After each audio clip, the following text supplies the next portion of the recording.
Coming up on Mountain News this morning, a hostage situation turned deadly for the suspect during the weekend. And a Commonwealth doctor was honored for his dedication to improving ICUs.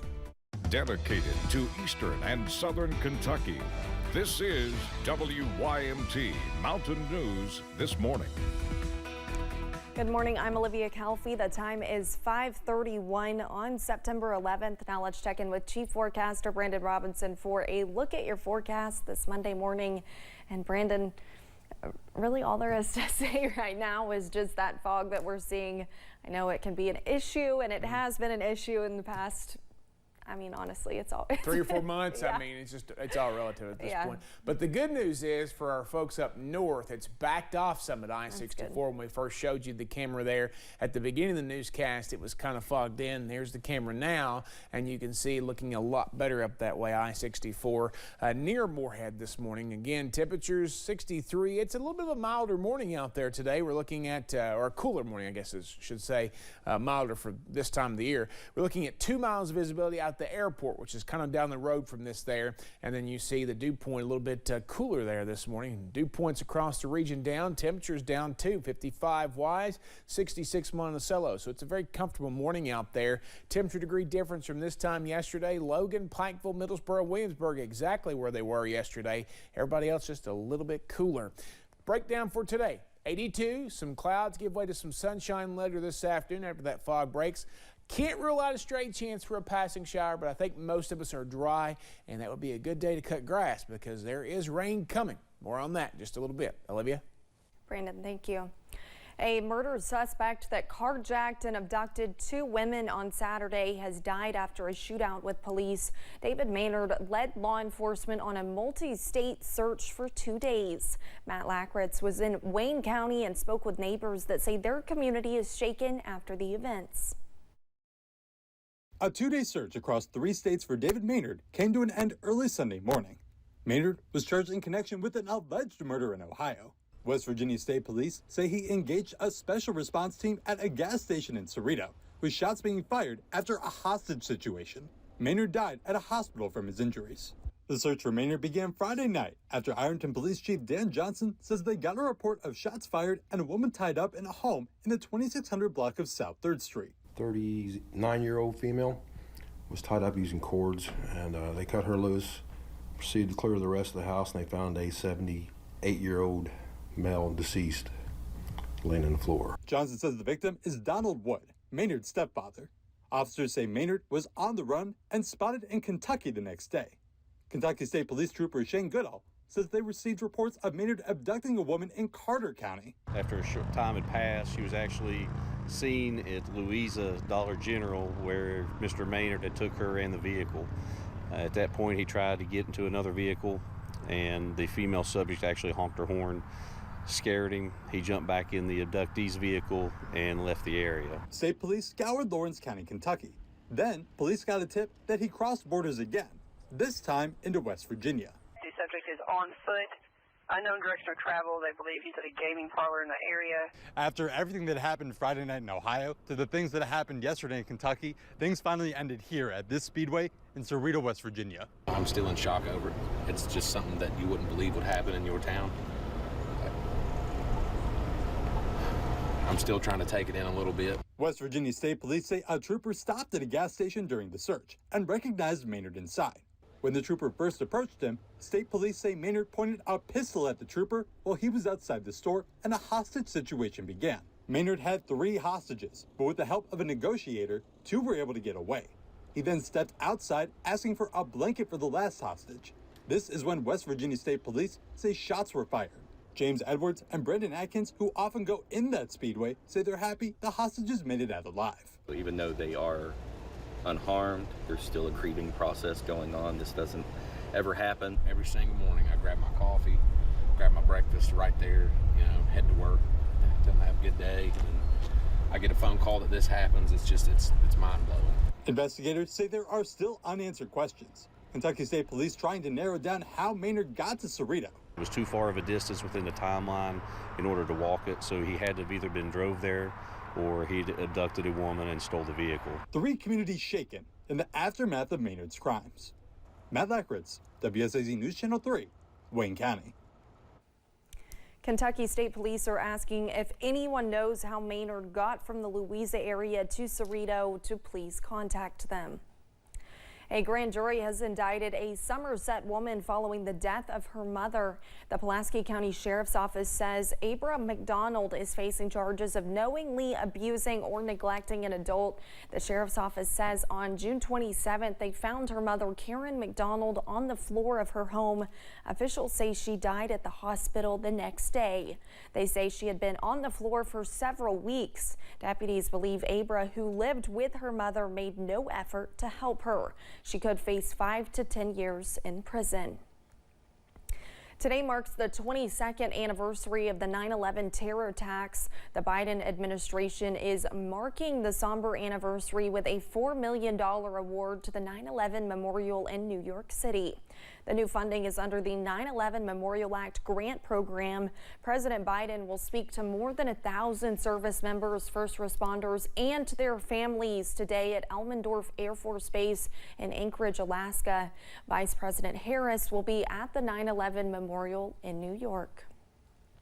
Here in the Commonwealth, Governor Andy Beshear is ordering flags to half-staff today to honor those lost in 9/11. Beshear will join Ashland Mayor Matt Perkins, Ashland Police and Fire Departments for a memorial ceremony in downtown Ashland. It starts at 8:30 this morning. The Viper community is mourning the loss of Kerry Crutcher after he died on Saturday. Crutcher died at UK Medical Center in Lexington at the age of 76. He was an active member of the community. Crutcher was the chairman of the Leatherwood Reenactment Committee and a member of the East Kentucky Blacksmith Association. You can find details about the visitation, funeral, and burial on our website, WYMT.com. The CDC estimates that 1 in 36 U.S. kids have autism. To help those who have been diagnosed and their families, the Autism Society of the Bluegrass hosted their annual fundraising event yesterday. Alyssa Williams was there to watch the festivities unfold. The Autism Society of the Bluegrass's annual Autism Wall kicked off in Lexington on Sunday, offering more than just an opportunity to raise money for the organization. It's more than that, a chance for everybody in the autism community and supporters to get together in a place where they don't have to be self-conscious or worried about how they look or sound, and can just have some fun with each other. ASBG President Sarah Spraggins says she understands how liberating gatherings like this can be for families of those on the spectrum. I have a son who was diagnosed with autism at age 4, and now he is 26.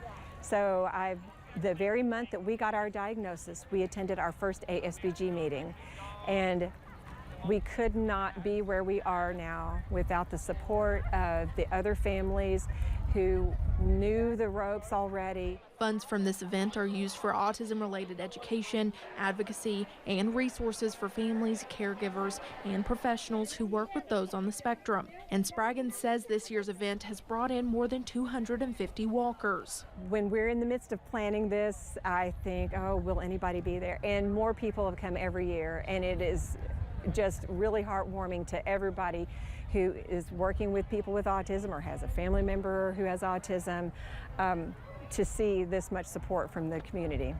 And for those on the spectrum, like Robert Kaiser, events like this offer confirmation that he's not alone in his diagnosis and that he has the chance to help others just like him. I know that what I do here is impacting people all over the world positively. In Lexington, Alyssa Williams, WKYT. Spraggins says she estimates the Autism Society of the Bluegrass raised $26,000 through yesterday's event, and she hopes that amount and the attendance will grow even more next year. Saturday in Mount Sterling, community members gathered in support to race for overdose awareness at the Superhero Run 5K hosted by the Montgomery County ASAP and Health Department. Alexa Minton got to meet the heroes and learn what they were racing for yesterday. The Superhero Recovery Awareness Run welcomed runners to Mount Sterling for not only a fun run, but also to raise money for overdose recovery. Montgomery Health Department teamed up with the Agency for Substance Abuse Policy to show what it takes to be a supportive member and worker in the overdose recovery community. People that work in recovery are absolutely heroes because they're called to do that work. It's hard work sometimes, but it's rewarding work, it's purposeful, and we just look at everybody in this community, the people that are, running the facilities, the clients, everybody involved. We just look at them all as superheroes. Overdose recovery options within Montgomery County are growing at the moment, currently having locations such as a residential facility, several outpatient facilities, even a Medicaid-assisted treatment facility. But it's the compassion behind those involved that called runners to support today. A message of community that runner Alan Newkirk felt resonated with him. And runners always support each other. We don't really, there's a little cliche, we don't race to beat each other, we race to be with each other. And so, you got a lot of people out having fun, and a lot of them are running side by side when they're in the same class, and they're really competing technically, but they just run side by side. And side by side, all the runners ran, with capes billowing in the wind, walking away with more than just a 5K medal, but something else they can spread within their community.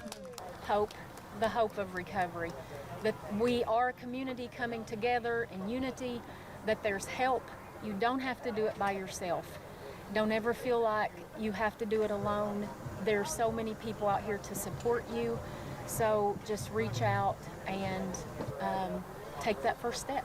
In Mount Sterling, Alexa Minton, WKYT.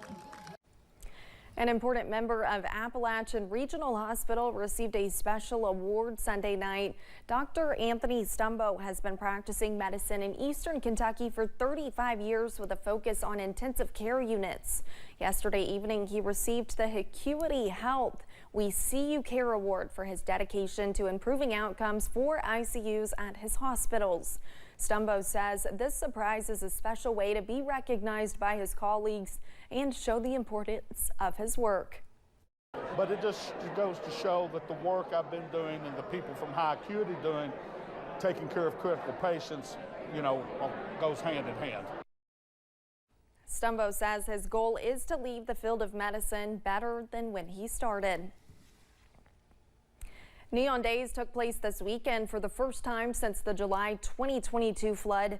Main Street was packed for the festival, and the mayor of Neon, Ricky Burke, says it has been a slow process to get back to where the city is now, but feels everyone is ready to get back together with the community. Everybody was shut up during COVID and couldn't get out. They couldn't wait to get out, and then we had the flood, so now they're just pouring out everywhere. Everybody's excited to get out and mingle with one another, and it's been a while since everybody's been able to do that. Burke also says the city received FEMA funds following the flood to do some projects throughout the city to continue moving forward and keep hosting events like Neon Days. Coming up, rock band Nickelback is embracing the hate with its new documentary, Love to Hate. There's nothing wrong with Nickelback. Anyway, let's talk about our forecast. We're looking at a day that's going to be fog-filled to start, and then we'll see some sunshine this afternoon. It's not going to last long. The latest in about 3 minutes.